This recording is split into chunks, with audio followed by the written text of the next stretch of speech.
सभी दीदी को मेरा नमस्ते। कैसे हैं आप सभी लोग।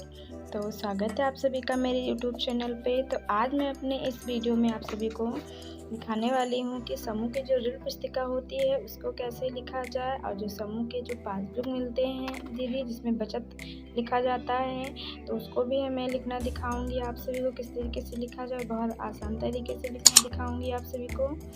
तो आप लोग वीडियो को पूरा देखिएगा। वीडियो थोड़ा लंबी होने वाली है तो वीडियो पूरा देखें। पसंद आए तो लाइक करें, शेयर करें, कमेंट करें। तो चलिए वीडियो को स्टार्ट करते हैं दीदी। ये देखिए, ये मेरे समूह का ऋण पुस्तिका है। तो यहाँ पे देखिए लिखा स्वयं सहायता समूह की ऋण पुस्तिका। तो इसमें लिखना क्या है, सबसे पहले आपको अपने समूह का नाम लिखना है, फिर उसके बाद स्वयं सहायता समूह का MIS कोड लिखना है दीदी, फिर अपने ग्राम का नाम लिखना है, फिर ग्राम पंचायत का नाम लिखना है, फिर ब्लॉक का नाम लिखना है, फिर जनपद का नाम लिखना है, फिर स्वयं सहायता समूह के गठन की जो तिथि होती है जब आपका समूह बना जिस तारीख में उसको यहाँ पे डालना है। फिर उसके बाद ग्राम संगठन का जो नाम है आपके उसको लिखना है और फिर पूरा पता लिखना है। फिर उसके बाद देखिए इसके अंदर पे देखिए यहाँ भी सेम वही लिखना है। यहाँ समूह का नाम लिखना है, समूह के गठन की। उसके बाद लास्ट में देखिए यहाँ पे अध्यक्ष, सचिव और कोषाध्यक्ष का हस्ताक्षर कराना है। फिर यहाँ पे देखिए फिर स्वयं सहायता समूह का ऋण पुस्तिका सदस्य का विवरण, फिर देखिए सदस्य का नाम लिखना है। तो जितने सदस्य हैं आपके समूह में उन सभी सदस्यों का नाम लिखना है।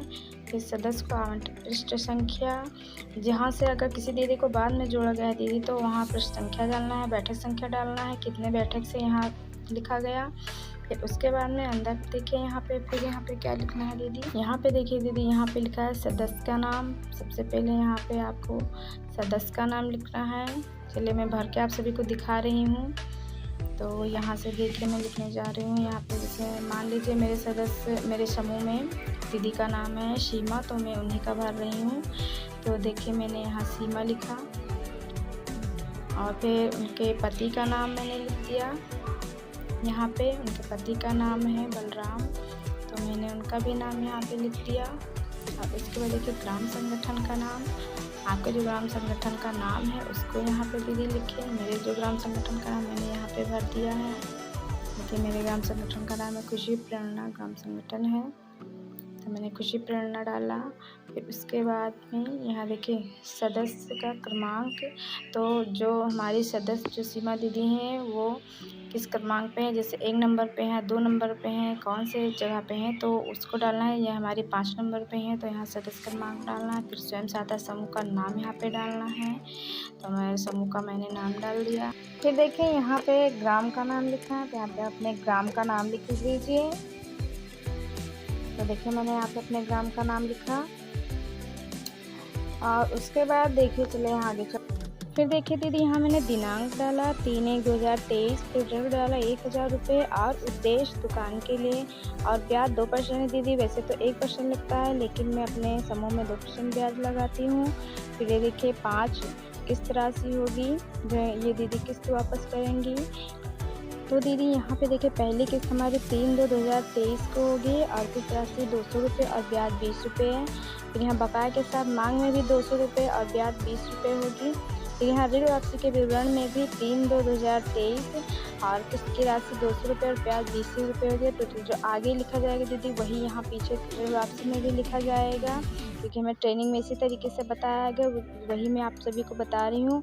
फिर यहाँ देखिए यहाँ पे किस्त राशि 200 रुपये और ब्याज 20 रुपये है ऋण वापसी के विवरण में। फिर यहाँ 220 रुपये कुल हो गए।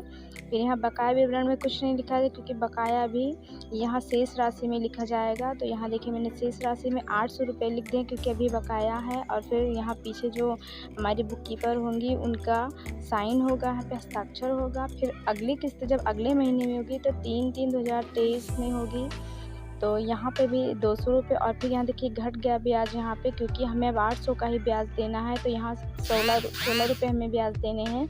तो फिर यही हमें आगे भी लिखना है, बकाया के साथ मांग में 200 रुपये और 16 रुपये ब्याज। फिर यहाँ ऋण वापसी में भी यही लिखना है। फिर यहाँ देखिए पूरा टोटल आया 216 रुपये हैं। फिर देखिए अब यहाँ पे शेष राशि बची 600 रुपये हैं। फिर जब इसी तरीके से अगली किस्त जब दीदी देंगे तो यहाँ पर भी फिर यहाँ अगली किस्त जब देंगे दीदी तब भी यहाँ 200 रुपये किस तरह से और 12 रुपये ब्याज होगी, क्योंकि यहाँ पर फिर घट गया हमारा ब्याज, क्योंकि अब हमें 600 रुपये का ब्याज देना है। तो फिर यहाँ पे हमने 600 रुपये का ब्याज 12 रुपये दिए। फिर वही ऋण वापसी में भी लिखा जाएगा। फिर यहाँ टोटल देखिए 212 रुपये होंगे। अब देखिए यहाँ पे ऋण शेष राशि बची 400 रुपये। अब हमें जब फिर हम अगली किस्त देंगे 3/5/2023 में, तब फिर देखिए दीदी यहाँ पे 200 रुपये किस्त देनी है और 8 रुपये ब्याज देनी, क्योंकि अब हमें 400 रुपये का ही ब्याज देना है। तो वही ऋण वापसी में भी लिखना है 200 रुपये किस तरह से और 8 रुपये ब्याज, तो कुल टोटल 208 रुपये और बचा 200 रुपये शेष बचा यहाँ पे। तो जब हम 5वीं किस्त देंगे तो यहाँ पर देखिए 200 रुपये किस तरह से 4 रुपये ब्याज यहाँ पे लगा दीदी। और फिर यही हम यहाँ ऋण वापसी में भी लिखेंगे 200 रुपये किस तरह से और 4 रुपये ब्याज है, टोटल 204 रुपये हुए। अब यहाँ शेष राशि कुछ नहीं बची है दीदी। अब यहाँ पे इनका किस्त ख़त्म हो चुका है। और यहाँ जब ये यहाँ पे मतलब हर महीने में जब ये पैसा देंगी तब यहाँ पे जो रजिस्टर लिखती हैं, चाहे सचिव लिखें या कीपर लिखें, तो उन्हीं का साइन यहाँ पे दस्तखत होगा। और जिस तरीके से हमने इसमें रजिस्टर में बताया है लिखना, उसी तरीके से सेम जो हमें पासबुक मिलता है, जो पर्सनल वाला पासबुक से मौका मिलता है, उसमें भी इसी तरीके से लिखना है दीदी। तो उसको भी मैं लिखना आप सभी को दिखा रही हूँ आगे। तो देखिए दीदी, ये देखिए हमारे समूह का ये पासबुक है जो हम हर हफ्ते की बचत करते हैं तो इसमें लिखते हैं। तो देखिए यहाँ पे इसको भी भरना आप सभी को मैं बताऊंगी कि किस तरीके से आप लोग लिखिए। तो यहाँ देखिए सदस्य का नाम लिखा हुआ है, सदस्य क्रमांक यहाँ पे डालना है, फिर समूह का नाम, फिर समूह का MS कोड, फिर ग्राम संगठन, ग्राम का नाम, ब्लॉक, जनपद और राज्य, इतना सब लिखना है।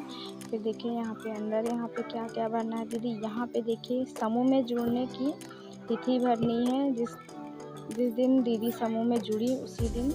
फिर सदस्यता क्रमांक, फिर सदस्य का नाम यहाँ पे लिखना है, फिर पिता पति का नाम, फिर जन्म तिथि उनकी लिखनी है, वो भी आधार से देख कर लिखनी है दीदी। तो देखिए यहाँ पे इस तरीके से लिखेगा। देखिए मैं एक भर के आप सभी को बता रही हूँ। जैसे एक ये आधार को देख के लिखेगा, फिर उम्र इसी से जोड़कर फिर आप लोग उम्र लिख दीजिएगा यहाँ पे। और पढ़ाई अगर वो पढ़ी तो उनकी दीदी डिग्री लिख दीजिएगा, जैसे 5वीं पढ़ी, 8वीं पढ़ी, 12वीं पढ़ी हैं तो यहाँ लिख दीजिएगा। और अगर वो नहीं पढ़ी हैं तो निराशा लिख दीजिएगा यहाँ पे। और अगर वो दीदी पढ़ी लिखी हैं तो यहाँ पे बस साइन करना जानती हैं दीदी, तो यहाँ पे उनकी डिग्री नहीं, बस उनको साक्षर यहाँ पे लिख दीजिएगा, ताकि वो साइन करना जानती हैं और पढ़ी लिखी नहीं अपना साइन कर लेती हैं। फिर वैवाहिक स्थिति लिखना है, यहाँ पे विवाहित है तो विवाहित लिखिए, विधवा है तो विधवा लिख दीजिए, विकलांग है तो वो भी लिख दीजिए यहाँ पे।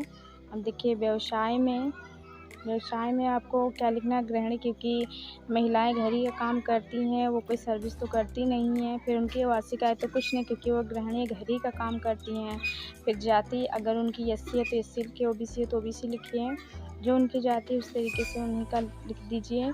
और फिर सदस्य की नॉमिनी का भी नाम लिखिए, जैसे अगर उनके पति का नाम डालना चाहती हैं नॉमिनी में, कि मतलब अगर कोई घटना घटती है तो वो जो पैसे वो बचत कर रही हैं उसका मतलब कौन हकदार होगा, तो उनके पति का या उनके बेटे का नाम डाल दीजिए। फिर यहाँ संबंध भी लिख दीजिए, फिर सदस्य का पता, फिर यहाँ टोला डाल दीजिए यहाँ पे, और जो टोला में पड़े वही ग्राम में पड़ेगा। फिर यहाँ ब्लॉक, फिर जनपद, फिर राज्य डाल दीजिए यहाँ पे दीदी। इस तरीके से लिखना है। फिर देखिए आइए अंदर हम आप सभी को दिखाते हैं कि किस तरीके से भरिएगा। तो यहाँ पे जिस हफ्ते आप बैठक करेंगी और बचत करेंगी तो यहाँ पे तारीख डाली। देखिए मैंने एक तारीख डाली।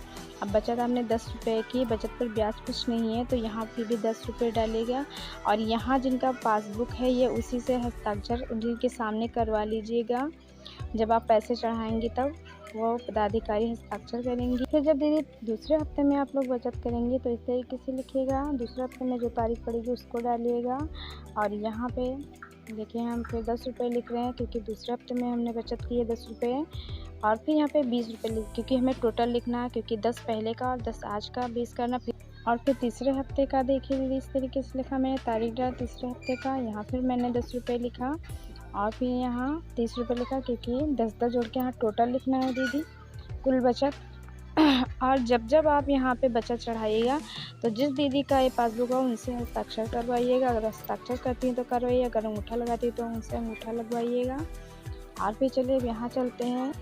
दीदी जिस तरीके से मैंने ऋण पुस्तिका में भरना बताया है उसी तरीके से इसमें भी कोई दीदी अगर उधार लेंगी तो यहाँ पर भी उसी तरीके से भरना है। तो यहाँ देखिए मैं आप सभी को भरना दिखा रही हूँ। यहाँ पे ऋण कुल ऋण राशि है 1000 रुपये और उद्देश्य दुकान के लिए जिस तरीके से मैंने उसमें लिखा था सेम उसी तरीके से इसमें भी लिखना है। और फिर विवरण की तिथि यहाँ पे किस दिन इनको दिया गया है 1000 रुपये जो ऋण की राशि थी, तो हमने उसमें लिखा था 3/1/2023। तो यहाँ 3/1/2023 मैंने डाल दिया। पृष्ठभूमि संख्या तो जिस बैठक में उन्होंने लिया है बैठक संख्या यहाँ पे डालना है। तो ऋण की पृष्ठ संख्या यहाँ पे डालिए। जैसे कि यहाँ पे मैंने डाला 23 तो बैठक संख्या 23 हो गई यहाँ पे। अब यहाँ पे इधर देखिए ब्याज दर, वहाँ मैंने 2% लगाया था तो यहाँ पर भी ब्याज की दर लिखना होगा दीदी। तो यहाँ पर भी आपको ब्याज दर यहाँ पे 2% लिखना है। देखिए यहाँ पे मैंने 2% लिखा है मैंने। और फिर देखो किस्तों की संख्या मैंने वहाँ पे डाली थी 5, तो इसी तरीके से यहाँ पर भी डालनी है 5 किस्तों की संख्या यहाँ पे। तो मैंने यहाँ 5 डाल दिया। उसके बाद किस्त की राशि 200 रुपये हर महीने।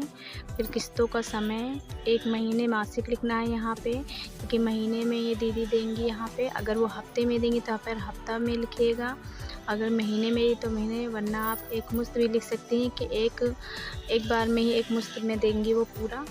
तो फिर अब देखिए जिस तरीके से मैंने वहाँ पर भरना आप सभी को बताया उसी तरीके से इसमें भी भरना है। देखिए सेम।